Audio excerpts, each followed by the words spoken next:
Thank you, Chairman Scott, and thanks for calling today's hearing. Welcome, witnesses.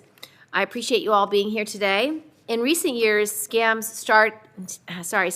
targeting older adults have grown more sophisticated and widespread because of the rise of scam centers.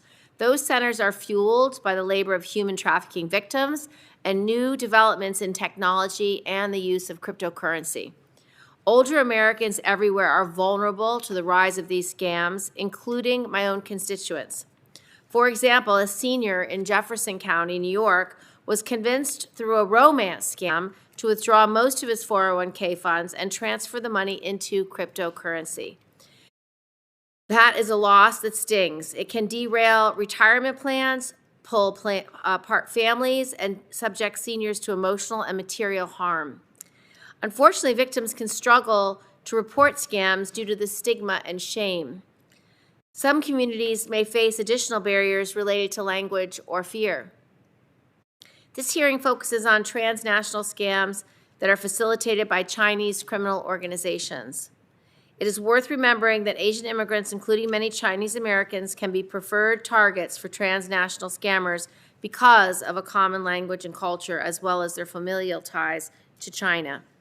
We must remember that international scams are worldwide, and this phenomenon requires robust and coordinated prevention, enforcement, and protection efforts. One positive development has taken place in New York. The state's Department of Aging and the Association on Aging in New York and the Silver Shield Partnership empower older New Yorkers with tools that allow them to instantly perform scam checks via email, text, and be online to report to the FBI and the FTC in one click.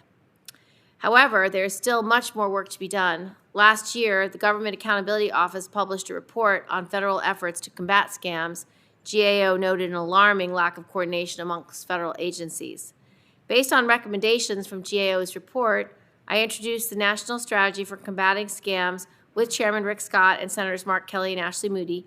Our legislation would require the FBI to lead a multi-agency working group to create a national strategy to combat scams.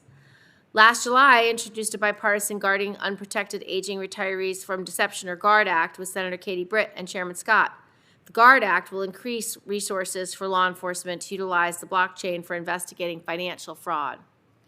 I appreciate the willingness of my colleagues to work with me on legislation to combat scams, and I look forward to our discussion today. Thank you.